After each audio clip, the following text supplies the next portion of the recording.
So ito po yung ating pag-uusapan. Rumisulta na po mga kababayan ang katarantaduhan at kagagahan at kabugukan ni Imee Marcos mga kababayan na ang kanyang kapatid na presidente ng Pilipinas na walang iba kundi si Pangulong Bongbong Marcos ay pinagchichismisan at pinag-uusapan sa ibang bansa, sa international media na ito daw ay adik. Naku po, mga kababayan. Lahat po na sasabihin natin mga kababayan ay meron po tayong pruweba, meron po tayong ebidensya at meron po tayong pag-uusapan. PBBM, nasa international news na. Ito po'y galing sa Net25.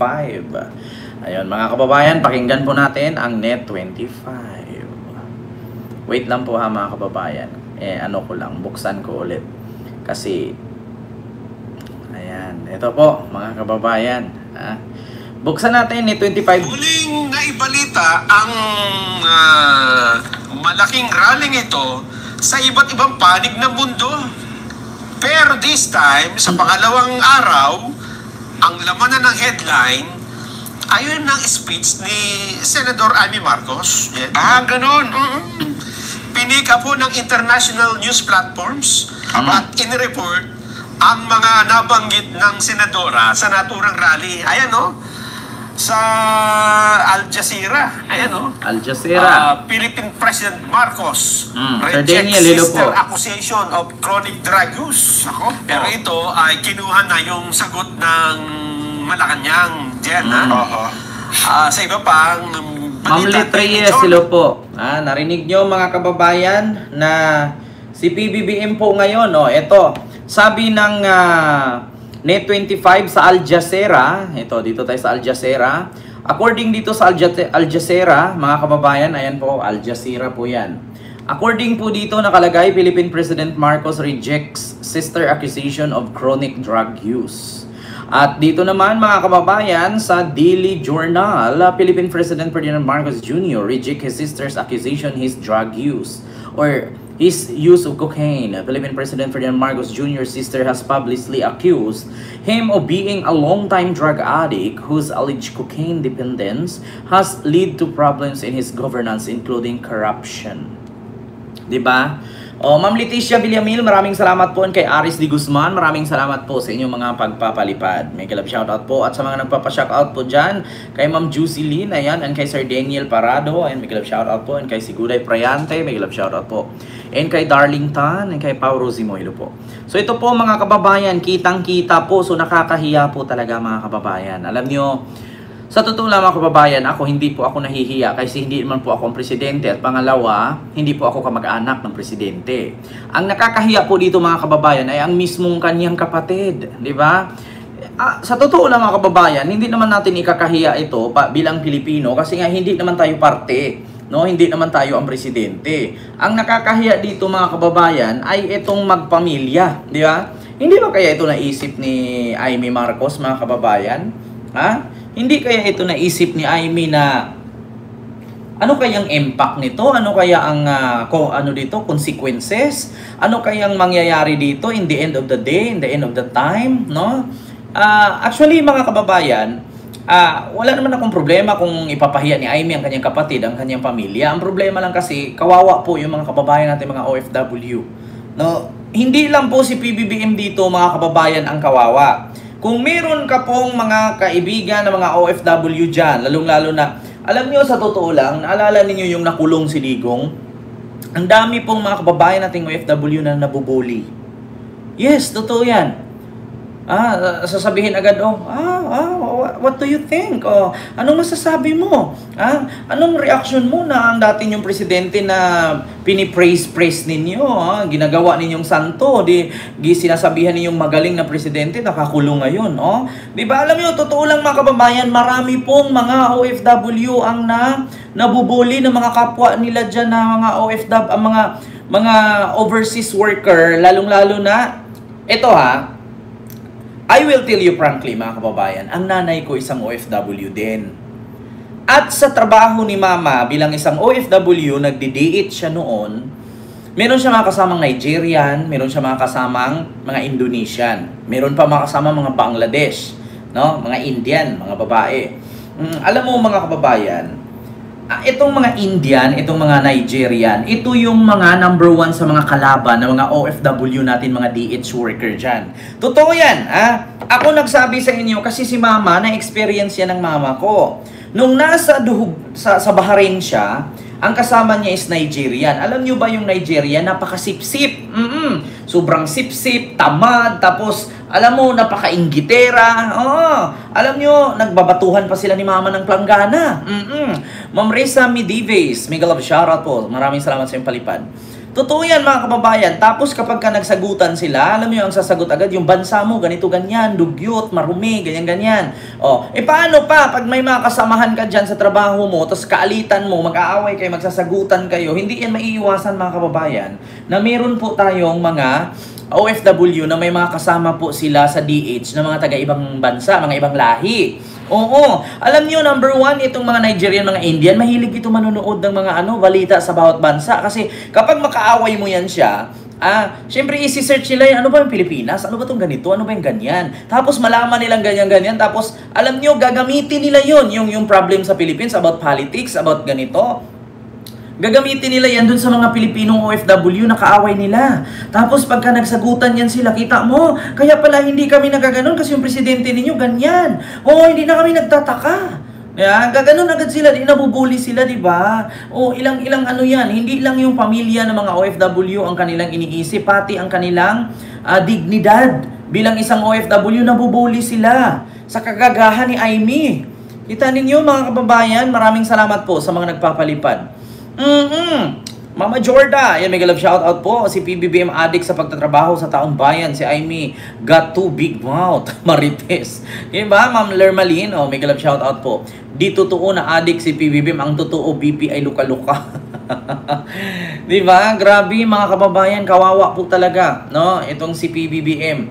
Kita nyo, nasa international media na siya. Pinag-uusapan na siya na addict. So, Diyos ko, alam nyo, mga kababayan, malaki po talaga ang kasiraan ni PBBM. Damage po talaga. Collateral damage, tapos emotional damage, lahat ng damage talaga. Mga kababayan, yung ginagawa ni Aimee. Tignan mo, do you think ang ating bansa may pupunta pa dito na mag-i-invest?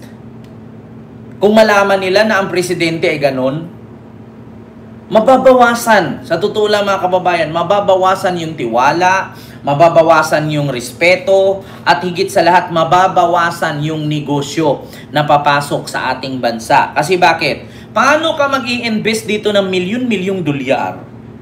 Kung ang presidente ay may ganon. Ganon agad ang sasabihin ng tao. Alam niyo, sa totoo lang, dapat dito, sa totoo lang, hindi ito ipag-ano ni PBBM, lihim-lihim na lang, yung palusutin na lang sa kabilang tainga. Alam niyo kung bakit?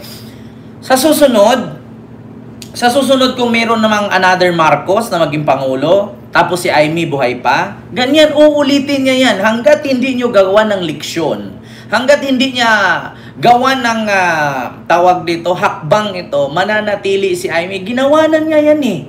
Diba? Meron nga tayong kasabihan.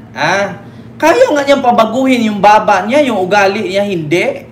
Hindi niya pwedeng baguhin. Ang ugali, ang baba, pwede pang baguhin. Yung dating mahaba, pwede mong paiksiin. Pero yung ugali, hindi. Maliban na lang kung mauntog siya. Biruin nyo, sa bagay naman kasi mga kababayan, hindi po talaga gawain yan ng totoong kapatid. Hindi po talaga gagawin or gawain ng mga kababayan, matinong tao yan. Biruin mo kapatid mo mismo, presidente, tas ganyan ang sasabihin mo sa sambayanang Pilipino. Siyempre, kahit papano, may mga bobo pa rin maniniwala sa'yo. Di ba? Diyos ko naman, mga kababayan. Pero, sa totoo lang, mga kababayan, isa lang talaga ang masasabi ko. Alam nyo ba, isang go signal na lang ni PBBM. Go signal na lang ni PBBM ang hinintay na magsalita ang bagman ni Aimee. Maniwala kayo sa akin mga kababayan, go signal na lang. Kapag nagsalita ang bagman ni Aimee na ng dating gobernador pa siya sa Ilocos Norte, sa DPWH, naku, makukulong talaga. Kaya yung sabi niya na kaya daw ginawang ombudsman si Boying kasi ipapakulong si Sara, lahat ng kaalyado ng mga Duterte at pati siya, sasali. Magkatotoo yan. Oo, magkakatotoo yan, mga kababayan. According pa naman sa Tweety Birds ni Attorney Jesus Palsis, mga kababayan, na go signal na lang daw ni PBBM ang inintay at magsalita na itong Bagman. Actually, mga kababayan, baka hindi kayo maniniwala sa akin, ito ipaparinig ko muna sa inyo bago natin yan ituloy, mga kababayan, yung patungkol sa nilabas ng Parang nga laban kay Bato. ng INC or Net25 News. Ito muna, mga kababayan, gadun, ayan, to Amy Marcos. Ito mga kababayan. Kaibigan kita pero hindi ganyan dapat ang ginagawa mo. Sinisira mo yung pangalan ng buong pamilya nyo.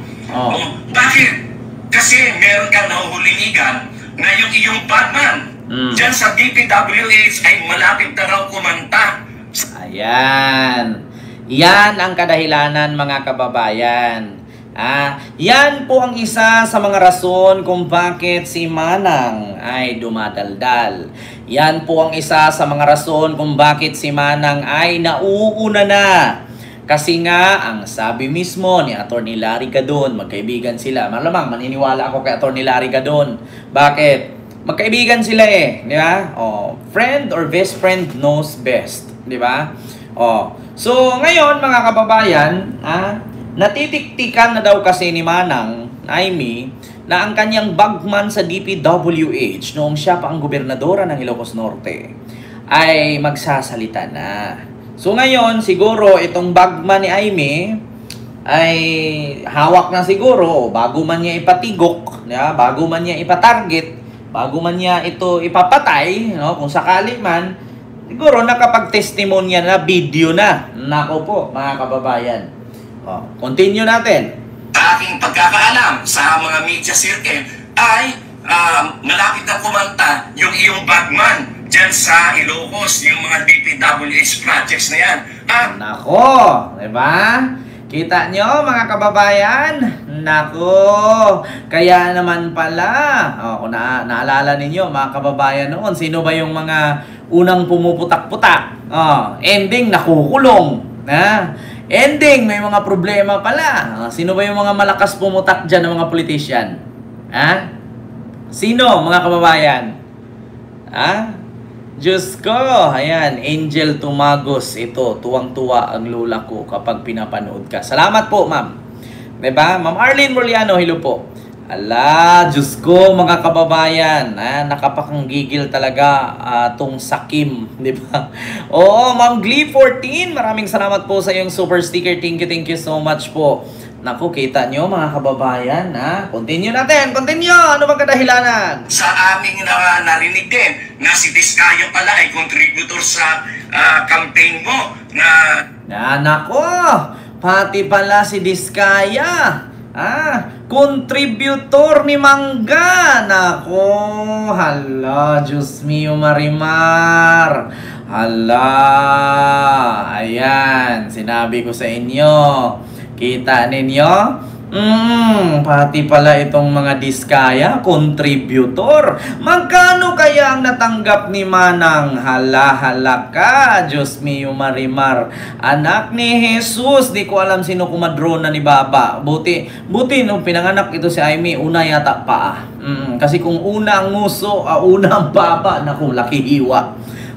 Naku, mga kababayan, Diyos mio Marimar.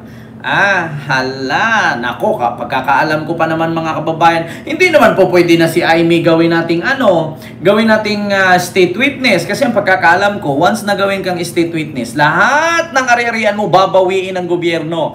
Kung nagnakaw ka, ay panahon lang ng gobernadora ka, tapos ngayon hindi na, ay madadawit lahat yun makukuha sa'yo. Nako, ito pa naman ang patakaran ngayon, mga kababayan. Nagnakaw ka ng 100 milyon pero lahat ng ari-arian mo kukunin. Hala, Diyos ko, press the asset. Mamulait, baka di din niya nakalagay sa susi niya. Yari din siya. Nako, mga kababayan, alam nyo, totoo lang, mga kababayan, speaking of susi, ito yun, pakita ko. Sa campaign mo, yung hindi ka na pagbibigyan doon sa mga pwesto na gusto mong ipa-appoint. Kaya ikaw ay galit na galit sa iyong kapatid. Meron pala itong gusto na pwesto, mga kababayan. Si Aimee, meron pala mga tauhang gustong ipasok. Oh, hindi na pagbigyan ng kapatid kaya galit na galit ang Lola Babs ninyo. Nako. Continue tayo dito, mga kababayan, sa may Net 25. Mga reaksyon na. Itong Deljo, anong bansa ito? Galing Associated Press. Sa abroad ito. Siguro na ano yan, no? Philippine President under pressure after sister makes bombshell drug abuse claims. Ayan, no? Independent. Yan sa Southeast Asia. Tama. Kita ninyo? Samantala, College Times. Saan ba yung College Times, ha? Philippine President Marcos accused of drug use by sister Senator Aimee. So talagang kumuha ng atensyon sa buong mundo. Ano pa? Diba? Ayan o, sa Reuters, Philippines Marcos rejects strange sister's claim of drug use. So, sagot na ito nung Malacanang. Marcos Family Feud, Philippine President, microdoses cocaine, sister claims. Yan naman ay lumabas sa This Week in Asia. Kita ninyo? Buong mundo, pinag-uusapan. International Business Times, Aimee Marcos almost knelt before Duterte, pleaded for Bongbong Marcos Jr. on drug watch list. Ito yung kwento niya na nakiusap siya sa dating Pangulo na wag itokhang si Bong. Diba? Kita ninyo? Ayan, lumabas pa. Ito, sabi ko nga sa inyo, yung mga statement ni Aimee kapag narinig yan ng ICC or di kaya yung mga abogado ng mga biktima ni Digong. Yung sinabi na kausapin daw si Pangulong Duterte na huwag ipatukhang si PBBM. Hindi nyo ba alam na yan ang rason ng ikakadiin Duterte na hindi siya makalaya? So, ibig sabihin na kausapin na huwag ipatukhang si PBBM, kinausap daw niya si Digong. So, ibig sabihin, si Digong may choices, may favoritism pala. Kita nyo, mga kababayan? Nako! Diyos ko! Mas lalo lang diniin ni Aimee si Digong sa ICC. Hindi nyo ba alam na ang kadahilanan doon na kaso ni Digong Crimes Against Humanity sa kanyang tukhang-tukhang na programa na hindi naman totoo kasi ito ay ginagamit lamang, front lamang. Itong tukhang-tukhang, nako Lola Babs, nako. Anong ginawa mo Lola Babs? Nako, Diyos mio, Marimar Lola Babs. May ads po tayo, mga kababayan. Huwag po kayo mag-skip. Naku, Diyos ko, kawawa naman ang Pangulong Marcos. Diyos ko. Diba, mga kababayan? Alam nyo ba na pwedeng madiin si Digong dyan sa sinabi ni Aimee na kinausap daw ni Aimee si Digong na kung maaari, huwag tukhangin si PBBM. Sabi niya dun sa statement niya, doon sa rally ng INC. Ito po, mga kababayan, pakinggan nyo yung sinabi ni Aimee. Ito. Saan ba yun? Ito. Mga kababayan, pakinggan ninyo. Ito ba yun? Continue. So, narinig nyo naman ang sinabi ni Aimee. Adik daw uto niya. Maraming natuwa dito. Kasi ito na daw ang magpapabagsak sa administrasyon. Pero ito lang, bago kayo mag-rejoice, isipin nyo muna, ang mga sinabi ni Aimee ay may malaking effect sa previous administration at sa war on drugs nito. Diba? Ang mga sinabi ni Aimee ay may malaking effect sa previous administration sa war on drugs nito. Dating administrasyon ni Duterte. Bakit mamalaking effect? Pinuprove ng mga pahayag ni Aimee na fake ang war on drugs ni Digong. Isipin nyo, as early as 2022, mismo si Duterte ang nagsabi na addict daw si BBM. Kung totoong seryoso ang operasyon niya laban sa drugs, bakit walang naging investigasyon? Bakit walang kaso? Walang raid? Walang kahit anong aksyon mula sa mismong administrasyong nagdeklara? Diba? So, yan ang kadahilanan mga kababayan na nagpapatunay na hindi seryoso itong tukhang-tukhang ni Digong. Kasi bakit? Kung seryoso talaga at wala siyang pinipili, no, ay talagang si Marcos na dapat, tumba na tukhang na dapat. So ibig sabihin hindi siya seryoso. Ginagawa niya lang 'yan para sa kaibigan niya na ito na yung kwento ko sa inyo mga kababayan. Ito kwento ko sa inyo. Kung ganun ang mangyari, na kung adik nga talaga itong si PBBM, at sinabi ni Aimee doon sa kanyang pahayag sa INC, Aimee, huwag kang magalit kasi totoo to, hindi kami bungol, ikaw lang yung yabag. Ikaw lang yung bangag, pero hindi kami bungol. Sabi niya, kinausap ko si dating Pangulong Duterte na huwag sanang tukhangin si Bongbong. Sabi niya yan, di ba? Narinig niyo yan. Nagkangiwi-ngiwi nga yung nguso niya doon, yung baba niya akala ko nga ma-stroke na siya doon Ngayon mga kababayan, ganito ang kwento niyan. So, ibig sabihin, hindi seryoso itong tukhang ni Digong. Kasi bakit? Halimbawa, merong dalawang drug lord. Yung isang drug lord na mamayagpag yung mga pusher. Yung mga dealer, yung mga pusher. Ngayon, itong si drug lord number 1, nainggit kay drug lord number 2. Si drug lord number 2, konektado kay Digong. Nagbibigay ng kickback kay Digong. Nanay Minda, hello po. Nagbibigay ng kickback kay Digong, so namamayagpag yung mga dealer niya, mga pusher niya. So ito namang si drug lord number 1, nagbibigay din kay Digong ng kickback. So ang ginawa ni drug lord number 1, lumapit kay Digong, bigyan kita Mr. President. Pero ipatumba mo lahat ng mga pusher at dealer ni drug lord number 2 kasi parang humihina yung negosyo ko. So ngayon ang ginawa ni Digong, pinatumba niya yung mga mga pusher at user dito ni drug lord number 1 kasi nagsumbong Hindi naman po pwede na si drug lord number 2 at si number 1 ang pagpapatayin niya. Kasi bakit? Kumukuha siya kumikita siya doon ng kickback May lagay So, kasi mga kababayan, kung yung mga addict, user, pusher ang papatayin mo, bukas may papalit. Diba? Pero kung ang mga drug lord ang patayin mo, bihira lang may drug lord sa Philippines. Na bulgar. Ganun yun. So ngayon mga kababayan, pili. May favoritism. Ganito. Si drug lord number 2 nagbigay ng 1 billion sa kanya. Malamang hayaan niyang mamamayagpag yun.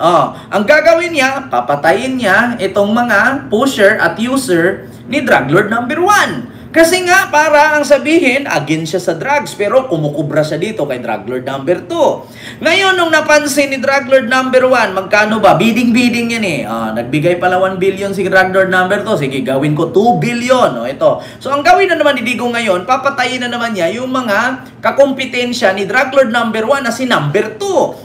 Hindi niya po pwedeng patayin tong dalawa. Bakit? Kumikita siya dito. Yung mga pusher, user at dealer, pwede niyang patayin kasi bukas pwedeng palitan yan Tama ba ako mga kababayan yung aking analyzation? O kung mali man, kayo na ang bahala. Diba? So, ngayon mga kababayan, doon ko nakuha yung explanation na yan at analyzation na yan dahil kay Aimee na ang sabi niya, kinausap daw niya si PRRD na huwag ipatukhang si PBBM. So, ibig sabihin, may favoritism nga. O bakit hindi pinatukhang? Kung talagang seryoso siya. Diba? Like po tayo mga kababayan. Kung talagang seryoso, itong si Gongdi, sa kanyang hangtok, kung seryoso si Gongdi sa kanyang hangtok, di sana tinigok na niya itong si PBBM. Bakit kinausap lang ni Aimee, hindi na? Bakit nung kinausap ni Aimee si PBBM, hindi tinukhang kinausap ni Aimee si Digong, hindi tinukhang si PBBM? Kasi nga nagbigay si Aimee ng pang-campaign ni Digong noong 2016. Sabi ko nga sa inyo mga kababayan may lagay. Ngayon sabihin niyo sa akin hindi totoo yan na walang binigay si Aimee. Ito Aimee nagbigay kay Digong, ito na Digong ng 10 million. Baka magulat kayo pag nakita ninyo, mga kababayan. Nako, ako, hindi pa naman ako mag-aano kung hindi ko talaga nakikita. Bakit ako nanalo? Heard about Jaime Marcos? Sino sa inyo nagsuporta sa akin?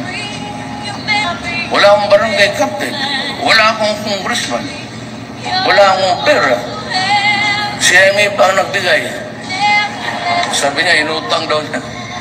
Si Jaime supported me. The family can count on us. Davao can count on us. And Mindanao will always be a priority as it was during my father's time. Hindi yan magbabago. I love Davao. I love President Duterte. Bakit ako nanalo? Heard about Jaime Marcos? Dahil ba nagbigay ka ng pang-campaign niya? Kaya hindi tinukhang si PBBM? Ganun ba yon? Kung totoo man. Nako, Diyos ko talaga. Mga kababayan, kita ninyo? Kaya yung example ko sa inyo, itong si drug lord number 1 at number 2, kaya hindi to tinigok ni Digong. Ang tinigok lang niya yung mga user at pusher lang. Bakit? Bakit, mga kababayan? May bigay. Diyos ko, ako pa ba? Sir Jero de la Cruz, mega love shoutout po. Ganun yun, mga kababayan. Tama ba ako, mga kababayan, o hindi? Ma'am Mary Valenzuela, mega love shoutout po. Tama ba ako sa aking analyzation o hindi? Paki-comment kung tama ba o mali. Nako. So, ibig sabihin, hindi nga seryoso. Itong si Gongdi sa kanyang hangtok. Di ba? Yung inutang ni Jaime galing daw yun kay... inutang galing daw yan kay Marcos. Kaya sabi ni Marcos, BBM, may utang yan si Jaime sa akin. Sabi ni Francis Alasas. Actually, Sir Francis Alasas, ganito yan. Yung inutang daw ni Jaime na 10 million, galing daw yun kay Francis Leo Mangusin. Tigilan ninyo ako kaya alam nyo yung si Norman Mangusin, yung sinasabi ninyong Francis Leo Marcos. Ang totoong magulang niyan si Rime, si Nanay Rime. Si Nanay Rime na matanda na doon sa may bukid, isang Ilocano ang niya, si Kulaong. Paniwala kayo dyan na sinasabing anak siya ni Makoy. Saan kayo nakakita na anak ni Ferdinand Marcos Sr. mukhang kabayo? Walang anak si Makoy na kapag nag-English, nagbabasa ng papel. Walang anak si Marcos na scammer. Pero meron siyang anak. Anak-anak daw, di umano, sabi nila. Diba? Yan si Mangusin, Francis Leo Mangusin o Norman Mangusin. Yan yung nagsabi na galing daw kay Mangusin yung 10 million na binigay kay Digong. Maniwala ka na si Manny Pacquiao may utang sa kanya? Sa mga hindi nakakakilala, kung sino ba yung sinabi ni Kent na si Mangusin? Ito yan, Diyos ko, ako pa ba? Tanungin nyo kung sinong nakakakilala sa akin kung paano ko binira si Francis Leo Marcos. Yung electricity dito, ang aircon nito, 8, asyam na aircon. So, ang electric dito, mga 25. Tapos, yung billing ng telepono, ng internet, ang globe ko, 42,500 monthly. Ang settle down ko sa probinsya, yung pinaka-domicile ko, which is sa Isabela. Sabi ni Gavin Maurice. Potragis na yun, yung globe daw niya, 42,000 a month. Ilang internet ba yung kinabit mo dyan sa bahay niyo? Di puga kang animal ka. Akala mo na, sinong niloloko mo, Francis Leo Marcos? Ako mismo pumunta ako dyan sa bahay mo. Paano mo nasabi na 42,000 ang binabayaran mo internet globe buwan-buwan? Nakapunta ako dyan sa inupahan mong bahay dyan sa Cavite. Apakaliit yan, mas malaki pa nga itong bahay ko. Sino pinagluloko mo? Ito yung sabi na Marcos daw siya, anak daw siya. Baka ito yung totoong kapatid ni Lula Bob. Idol pa shout out sa fam ko. Ganyan ba ang ilong ng Marcos? So, doon ang klase plano kong mag-settle down. I mean, pag sinabing settle down, pagtatapos ko na lahat dito sa Manila, na-clear ko na yung lahat ng problema, naayos ko na lahat, nakatapos na mag-aaral yung anak ko. Dahil kuleyo na rin sila, yung isa, papasok na ng kuleyo. Ito lang ha, mga kababayan. Noon kasi bago ako nag-vlogger dito sa national politics, kami yung mga vlogger na kasama ni Takeru Miyamoto, Mike Cervera, ni Yulin Marcos, ni Attorney Aboy na nasa DICT ngayon. Sino pa? Yung mga kasama Mac Pablo. Sino pa yung mga kasama namin na bumibira? Jake Magnos. Yan yun. Dati si Jake Magnos, si Mac Pablo, sumuporta dito, tas bumaliktad. Oo. Ngayon mga kababayan, ako yung isa sa mga bumibira dyan. Alam nyo kung bakit ko nalalaman? Kasi itong si Mangusin, nabiktima kasi dito yung pamangkin ni Boss Mike Cervera. Ako na mismo nagsabi nabiktima dito. Napaibig. Napaibig dito yung pamangkin ni Boss Mike Cervera. Kaya sabihin ninyo sa akin, sinong hindi nakakakilala niyan? Kilala ni Boss Mike Cervera yan. Grabe po. Alam nyo ang totoong buhay yan ni Mangusin. Nagtatrabaho lang sa bakery yan. Kung may nanood man sa akin ngayon, kay Makagago. Makagago, lagi akong nanonood sa'yo. Alam kong binibira mo to ngayon. Nagkaanuhan nga kay sa NBI. Ito lang masasabi ko sa'yo. Kung gusto mo kong interviewin, Makagago, just message me. And I am the one who telling the truth that who is Mangusin. Alala nyo si Mac Pablo, in-interview ni Makagago. Makagago, kung nanood ka sa akin ngayon, i-message mo ako. Ako mismo magsabi dyan. Kilala nyo si kilala nyo si Mirian Faustino Victore. Yung kapatid-kapatid niyang mayaman daw na hinabol ni Rapi Tulfo. Yung nanay-nanayan ni Tony Fowler, putang inang yun, scammer din yun. Namatay na daw, nabagok, nabutas yung ulo. Isa yun. Mga kababayan, ito yung kapatid-kapatid rin niya, si Mirian Faustino Victory. Yung nanay-nanay ni Tony Fowler, ito yun, Mirian. Naku, yan yung namin mga kababayan, Victory. Yung nanay-nanay ni Tony Fowler, mga kababayan. Ito. Ay, nawala. Saan na? Ayan siya. Yan yung nanay-nanay ni Tony Fowler. Ayan. Ayan. Nagtatakip ng mukha. Scammer kasi. Ayan. Ayan. Yan yung nanay-nanay ni Tony Fowler na nagbudol din kay Tony ng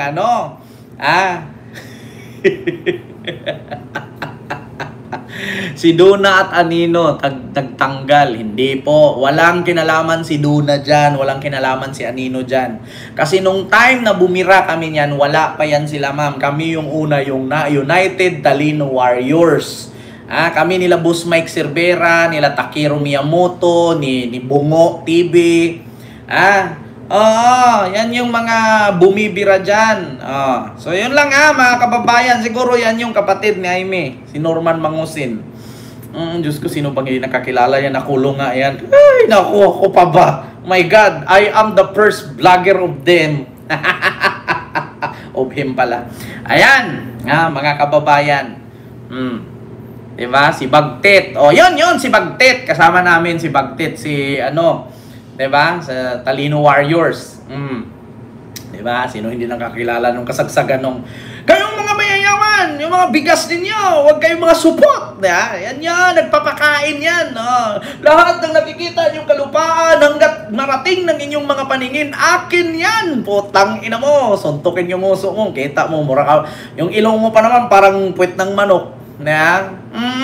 Nako, Diyos ko. May asawa pa yan na Japanese, si Mayo Marugami. Marugami ba yon? Si Mayo. Inarkilan niya lang yon. Hindi totoo yun. Nako, Diyos ko, si Mayo Marugami.